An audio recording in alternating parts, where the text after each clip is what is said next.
Okay, I'll stand right in front of the mic, and you know what, I'm going to turn this on. Okay. Sorry. Sure. Yeah. Can you see without the light off?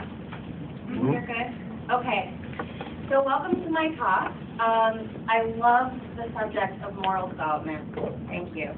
Me and about 10 or 15 other people on the planet seem to love this topic in psychology. I've taught this topic for many years, and usually the response I get and other people get when they talk about moral development is this. It can be the most dull topic in the world. So I'm going to start off waking you guys up a little bit and trying to make this sort of complicated topic accessible and a little bit exciting. So who's right, you or your mother? Me. Well, I'm going to ask you guys some questions, and I want to see a show of hands. Now, I'm going to ask you these questions, and I don't want to know your response. I want to know whether you think this is a moral issue, a personal choice, or something that's dictated to you by society, some sort of a social convention. So, show of hands, is it okay to wear mismatched socks? Yeah. Not is it okay to wear them. Is that a moral issue? Raise your hand if you think that's a moral issue. No one? Really? Okay, how about your parents? Would your parents think that it's a moral issue to wear mismatched socks? Anybody? Anybody? Okay, let's see. Is it okay for a boy to wear a skirt? Is that a moral issue? No. Anyone? Raise your hand if you think this is a moral issue. Now, would your parents, those of you who raised your hands, would your parents also agree with you that this is a moral issue? Raise your hands. I see the same people raising their hands. Okay. Is it okay to eat meat? Raise your hands. Is it okay? Is this a moral issue? Is this a moral issue?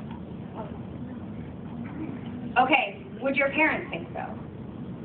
If it's a moral issue to eat meat or not? How about on Fridays during Lent? Is it okay to eat meat? Is that a moral issue? No. It's a moral issue. Raise your hand if you think that it's a moral issue whether or not somebody chooses to eat meat on a Friday during Lent. Would your parents agree with you? Keep your hands up if you think your parents would agree with you on this. Okay. Getting a little bigger here. Is it okay to marry your cousin? No. Raise your hand if this is a moral issue. Moral issue. Is this a social convention, something that's dictated to you by your society? Is this a personal choice? You can do it, but it's not right or wrong. It's just your own choice. Those are your three options. So everybody raise your hand if you think marrying your cousin is a moral issue, moral in nature. Out of those people, how many of you believe that your parents would agree with you on that this is a moral question? How about convention? Is this a social convention? Anybody? Where's my whole class? And out of those people, would your parents agree with you on this? Okay, so few. But it seems like with the moral issues, people are more in line with their parents on this. Okay, is it okay to steal from a store? Is that a moral issue? Is stealing a moral issue? Raise your hand. Same thing. Would your parents agree? Okay. So, as you guys just demonstrated, in terms of moral issues, you and your parents probably agree more than you'd like to believe. Not necessarily on what the answer to those moral issues are, but to those specific moral, on what is moral and what is your own choice, you probably agree with your parents. In psychology, however, it really depends on what theorist you ask. I'm going to go through in this talk 3 different approaches to moral development. I'm going to go through the cognitive and developmental approach. The theorists I'll talk about are Kohlberg and Piaget. How many of you are psych majors or have taken some psych classes?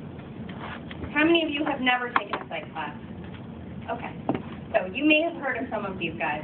I'm going to talk about the distinct domain approach, which jumps off from Kohlberg's work.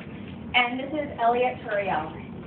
And then I'm going to look at a cultural and divinity approach to moral development, which is where I have done my research, people like Richard Sweater, Joan Miller, and I'll discuss those people. So my presentation is going to take you through a tour of these major theorists within the field of moral development in psychology. Now, this is not moral development in theology. It's going to be very different. I'm going to look at how each different approach to moral development answers the question, who's right, you or your mother? So as we said, you and your mom probably agree on the really big stuff. What you think of moral depends on where you grew up, your religion, your culture, what the people around you believe. Most current theorists will accept that moral development is a function of individual and environmental interactions, right? That we develop morally based on what we are surrounded by. However, this has not always been the case. Spiritual and religious beliefs and cultural practices were not actually recognized as moral in nature until the early 1980s. The late 1980s, like around 1987, this started to come out in the research. Before that, they were labeled sort of issues of spirituality, were labeled as social conventions. So what those of you who raised your hands, like about whether it's okay to marry a cousin, that was where theorists placed religious beliefs, spirituality, and cultural practices. They placed it in social convention, not in, it was not considered true moral issues. And to this day, we still have problems getting our work published because a lot of people still don't believe that, that religious, spiritual beliefs, and cultural practices are part of moral development. And it's not universal. So I'm going to start with the main giant of the field, who is Kohlberg, Lawrence Kohlberg. He worked off of Piaget, who is a developmental theorist, and Kohlberg was the first person to really look at moral development in psychology and come up with a model for how it happens, from beginning to end. You can come in. No. Okay. So how would he answer the question, who's right, you or your mother? Well, Kohlberg's approach he would probably act the way I acted. He probably wouldn't want to hear your answer. He wouldn't particularly care about what your answer was. But he would examine your reasoning about different moral issues. So a little bit about Kohlberg. I'm going to go into a lot of detail about Kohlberg because the rest of the talk really hinges on his work. So it's important for you to understand this. Please raise your hand and ask me questions if this is not clear. Kohlberg developed a model that has 6 stages. His idea was that there are absolute standards of what morality is, rather than morality being a socially constructed process. The drawbacks to his theory, which I'm going to go into greater detail on later after I talk more about Kohlberg, but I want you to think about these drawbacks as I describe his work and his methodology. So, role concerns can indeed be moral in nature. What do I mean by role concerns? Role concerns are like, if your brother needs help, as a sister, am I obligated to help my brother? My role as a sister, does that make me need to help him? Is that a moral issue for me to help a brother just because we have that specific role in society? That's a role concern. It's very secular. His theory is really strictly just rationality. There is no room for religion or spiritual practices. In addition, it's abstracted from everyday concerns. So the way I will go into more details, he tests people by using these very abstract questions and asks them to reason about these questions, which is a wonderful teaching tool. However, it can be difficult as a measurement in psychology. And it's universal in nature. In addition, like I just said, his methodology really relied on verbal articulation, and therefore it wasn't developmentally appropriate. And the measure missed moral development at younger ages. So this is just a graphic to help you conceptualize what I'm about to describe. So the way Kohlberg saw his model was that you started at the bottom there, pre-conventional, stages 1 and 2. You had to move through these 2 stages to conventional, stages 3 and 4, and then if you were westernized, if you're educated in the correct way and articulate, you may reach stages 5 and 6. There were some societies that they tested that never reached these final stages, post-conventional morality. So he saw morality as a way of reasoning and not just as a specific endpoint. His most famous methodology, his most famous dilemma, how many of you have heard of the Heinz dilemma? Okay, so the Heinz dilemma is basically a sort of semi-structured interview. You sit down, and Kohlberg would tell you this little vignette story about a man whose wife is in the hospital, is very sick, needs medicine. The man is unable to purchase the medicine, doesn't have the money. But the medicine is available in a store. Should he steal this medicine? And then there are different probes and questions to guide you through the reasoning. And you would need to articulate your argument either pro or against stealing this medicine. So he measured this. He measured your stage of moral development really by how you got to your answer, not what your specific answer was. So the stages are each structured wholes. They're total ways of thinking, not attitudes toward particular situations. So, one of the things I'm not going to talk about in this talk is whether it's really okay to marry your cousin. That's not what moral development is about, right? Or is it okay to eat your pet dog? Many people have very strong feelings about that. This was a question put out by a researcher named Tate. I often pronounce his name wrong. People have very, very strong reactions to that. How many people think it's okay to eat your pet dog? Yeah, I see disgust back there. That's a good reaction. Most people are pretty disgusted by that question.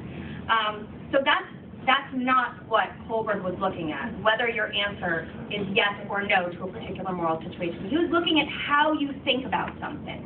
Is it, how are you getting to what the answer that you're getting to? So the first stage is pre-conventional. And this is about when you're thinking on the pre-conventional level, you're using cultural rules and labels of what's good, bad, right, and wrong. But it's interpreted not in terms of societal ideals, it's interpreted as the consequences. So is something bad going to happen to me if I do this? Taking the medicine is wrong because Heinz will go to jail. So stage 1 is really punishment and obedience, avoidance of punishment, deference to power. And then stage 2, we move up a little bit where actions that satisfy one's own needs, and sometimes those of others are right. So we're getting a little bit out of self here. Stage 3 is the good boy, good girl, nice girl stage. Good behavior is that which pleases or helps others and is approved by them. Stage 4 is the law and order orientation. So right behavior consists of doing one's duty. So this is where a lot of the role concerns are placed, where I was talking about how theorists would often place principles of divinity and cultural practices in stage 4. So as you can see, this is lower on the scale. If there's a hierarchy, that's necessarily placing religion and culture at a lower level of reasoning than the high, unattainable, principled, autonomous morality of post-conventional stages. And I put a little note down here that this highest level, most non-Western countries do not ever achieve. That they really mostly just achieve stage 3 or stage 4, unless they're Westernized countries. So the post-conventional level is the autonomous or principled level. So there's an effort to define moral values and principles which have validity and application apart from the authority of the groups or persons holding these principles. So, to say that in English, this is sort of, you know, you have concrete, rational arguments to avoid harm, to not cause harm, ideas fully formulated about justice and fairness and reciprocity. Stage 5 is the post-conventional stage. Sorry, I just went into my next slide there. So stage 5 is this social contract legalistic orientation. So again, this is what I was just saying. In stage 5, people become aware that there may be other ideas out there that could be right. So a law might be able to be changed. So you can look at the Heinz dilemma and say, well, it would be wrong to steal because stealing is wrong in this society, but clearly there's something wrong with medicine. Maybe the law should be changed. So still staying within the law, but seeing that laws can be shaped. And then stage 6 is what I was just talking about, this universal ethical principle orientation, universal abstract ethical principles, not concrete moral rules. So universal principles of justice, of reciprocity, and the equality of human rights. So Kohlberg and other theorists have said that reciprocity, really a full, true understanding of reciprocity does not emerge until you get to this stage 6, which he later dropped from his model. By the end of his life, he decided that really there were only 5 stages of morality. So how do you move through these stages? He saw that moral development was the attainment of higher stages of abstract moral reasoning, like I said before. So the ability to do that requires education. It requires progress in society. It's associated with urbanization, with westernization, and with having money, or with high socioeconomic status. So if you're rich, you're more likely to get to a higher stage of moral development. How does that fit with everyone? Anybody feel a little bit uncomfortable making the claim that only very wealthy Western people know are morally developed? That doesn't make anybody feel uncomfortable? Yeah. It makes me feel very uncomfortable. I think that's a pretty heavy claim. So, you know, the way that he saw this was that we believe what we believe because we have been educated to think a certain specific rational way. We've been molded by our elders. So, sorry, was there a question back there? So drawbacks to Kohlberg. I'm going to go into these in a little bit more detail now that I've gone through his stage model. So I'm going to talk about development in the end of the talk. I'm going to come back to this. But in order to score at all, even stage 1 on Kohlberg's model, you need to be able to articulate a logical, rational argument.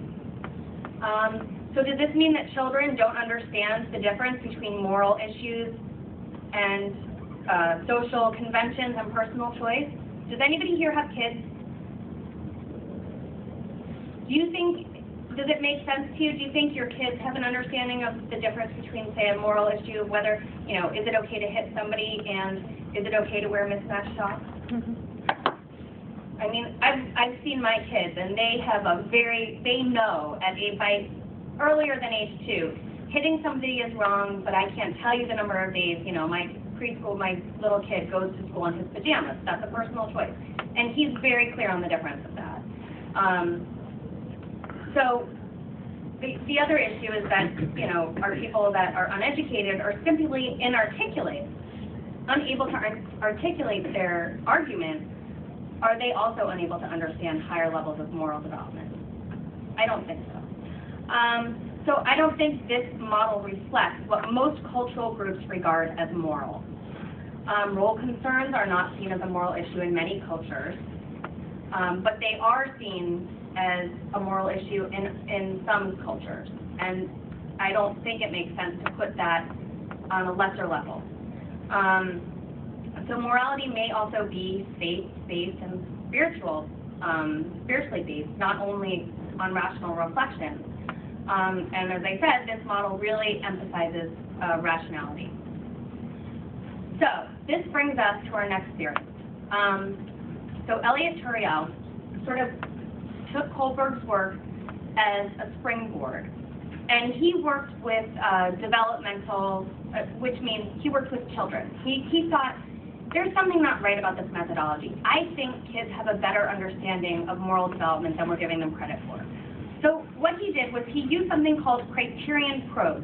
So he would use something called recognition rather than asking somebody to articulate something. He'd say, is this, is it like the questions I asked you? Is it okay to wear mismatched socks? Is it okay to hit your friends? So by doing this criterion probe methodology, he was able to show that actually kids as early as 2, indeed, can tell the difference between these 3 domains. So the way Turiel would answer this question is he would say, well, like what I said at the beginning, it's probably a matter of personal choice, social convention, and moral domain. Probably you and your parents don't agree on personal choice, and frankly, probably doesn't matter much. Social convention, you probably agree a little bit more with your parents. And moral issues, most likely, you have very similar ideas to the people who raised you, whether they're parents or guardians. So my example is, should a girl wear pants? This would be a matter of personal choice or social convention, not a moral issue. However, in some cultures, it is deemed a moral issue whether or not a girl can wear pants. So here's my my chart for Turiel. So the distinct domain approach, sorry, I don't want to get too far away, but I want to reach my slides here. So he basically took Kohlberg's model, which was hierarchical, and he flattened it.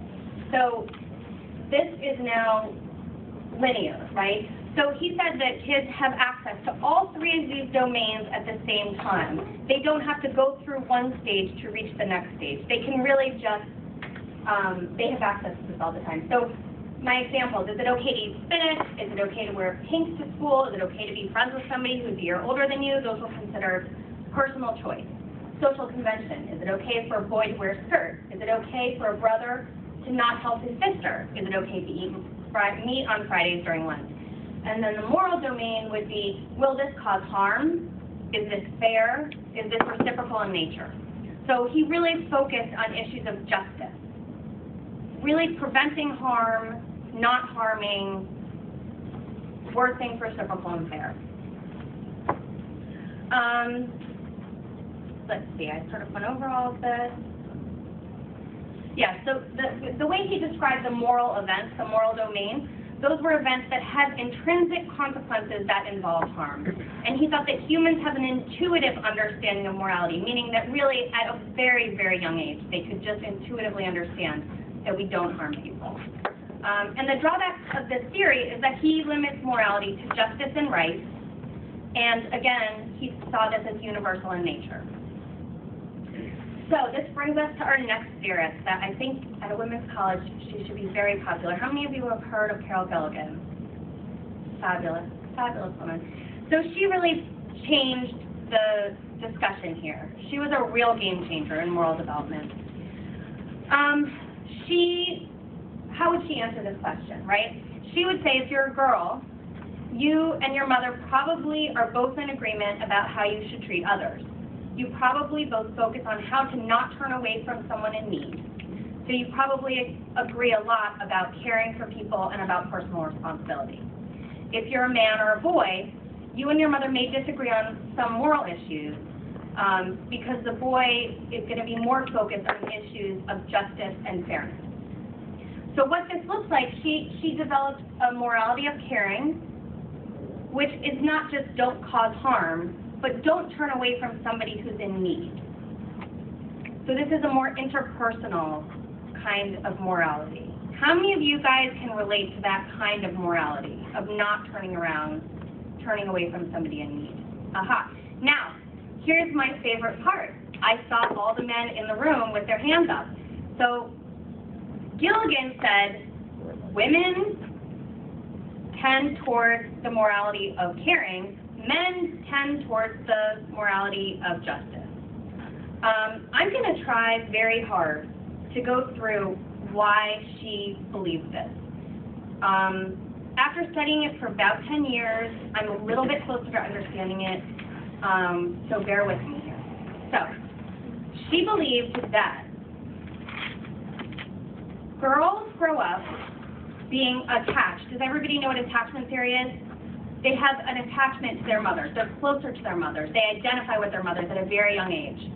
They're with their mothers all the time. As they grow older and they enter adolescence, they are still identifying with their mothers. They see themselves as a reflection of their mothers. They see their bodies develop like their mothers. They have a sense of connectedness.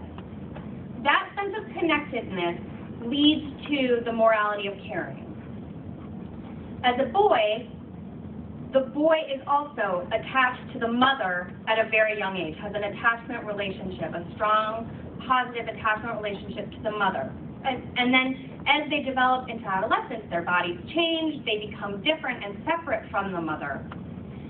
Thus, they become autonomous, and they become more aware of issues of fairness and justice. And that leads them to the orientation of the morality of justice. Did everybody follow that? Did anybody follow that? Yeah. I did not follow that. There is a big missing gap there for me. And there were for a lot of other researchers too. That last leap that you take, why would a man not develop that morality of caring? Why would a woman not develop that morality of justice? The beginning part totally makes sense, but then you get to that end and there's a big leap. So basically, she was a huge figure, and I do not want to minimize her contribution to psychology and to moral development. She was on the cover of Ms., I think, in 1984, 87, or 82, I don't remember the year. I was not studying psychology then.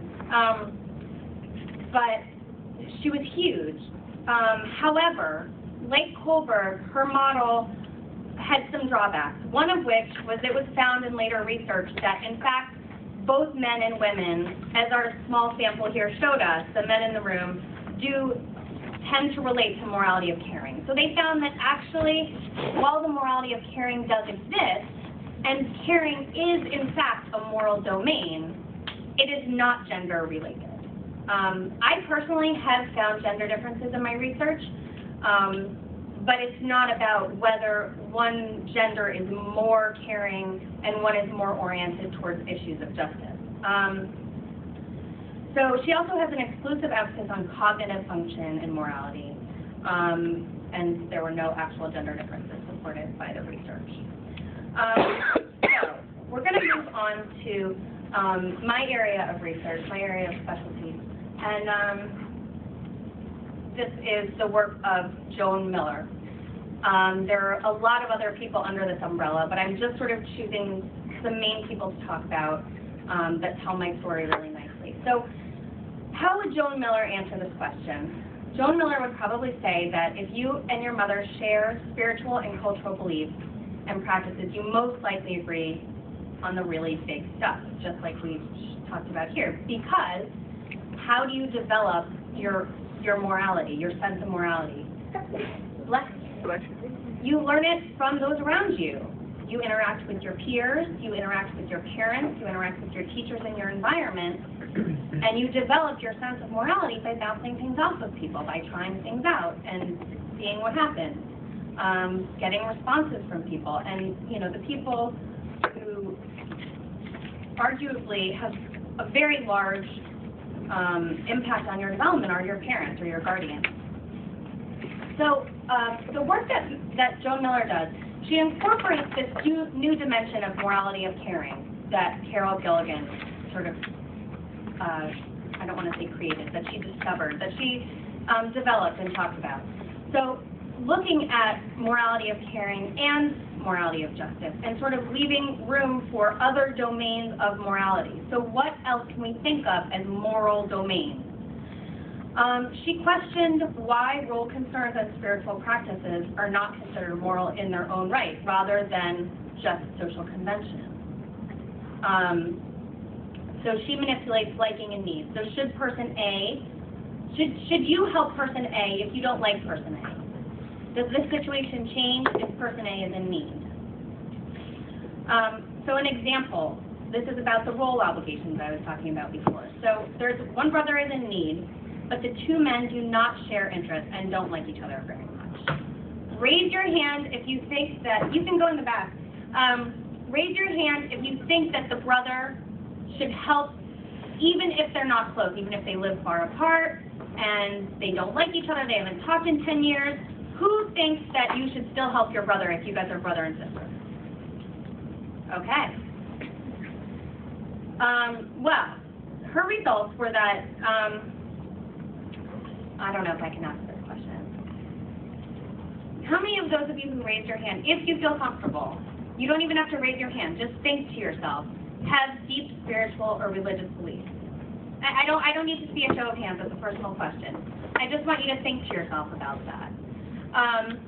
So she looked at a religious population. She looked at Orthodox Hindu Indians in Orissa, India. And these responses, this is not a direct quote, but they said things like, the brother will get spiritual fulfillment by fulfilling his role obligations, by helping his brother regardless of the strained relationship. So they saw this as a moral issue. They looked at secular European Americans in Michigan and found that Americans say that it's really voluntary, that the man is actually less obligated to help if he's not close to his brother.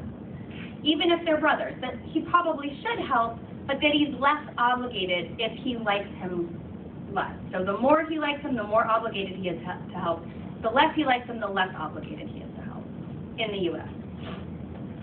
So this she saw as evidence that morality is not universal.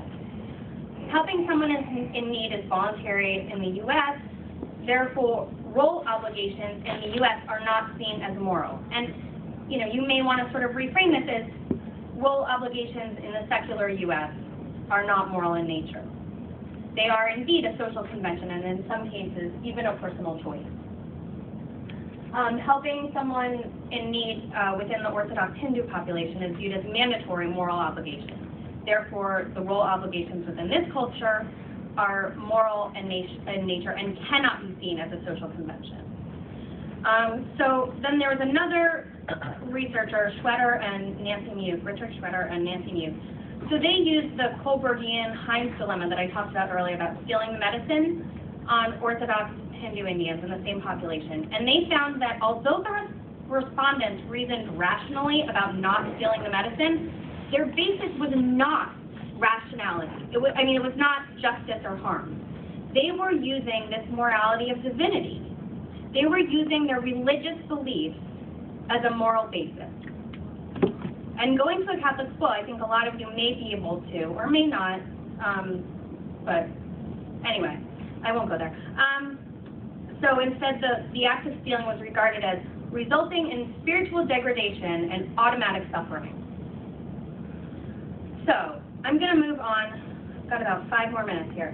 I'm going to move on to developmental concerns. It's under the same umbrella as the cultural and divinity orientation. So assuming that there is this other kind of moral domain, that is a morality of divinity and a morality of caring and a morality of justice, that all of these things can be under the same umbrella of moral thought, of moral development. So Kohlberg and Turiel saw reciprocity as one of the most sophisticated forms of moral development. You were not able to understand reciprocity until you had high level, stage level in Kohlberg's model. Does everybody understand what reciprocity is? Can somebody give me a quick example? Anybody out there? Okay, so if I ask you to help me move, can you come over and help me move? Okay, so what would I do in response? Probably take her out to dinner, probably give her some money. That is reciprocal, right? She helps me, I help her. and there are a few different kinds of reciprocity, but that's what I'm talking about, reciprocity. Understanding your culture's norms about how you react when you receive help. What do you do? How do you give it back? So most researchers thought that reciprocity norms were universal in nature, meaning all cultures had the same norms and the same ways of responding when they received help, and that this did not develop until middle childhood, even a basic understanding of reciprocity. So in about 2008, I think was published, Fujisawa, who's a researcher in Japan, looked at Japanese 3- and 4-year-olds, and she found that they had a very sophisticated understanding of reciprocity, and that reciprocity, so they were using these norms, that the same cultural rules that were seen in Japanese adults. So these little Japanese kids were using these same moral norms as their adult counterparts. She claimed that this understanding was particular to Japan and to other Eastern cultures because Western cultures did not place as much emphasis on reciprocity, so they probably wouldn't develop it as early, and even if they did, it probably wouldn't be a sophisticated form of reciprocity.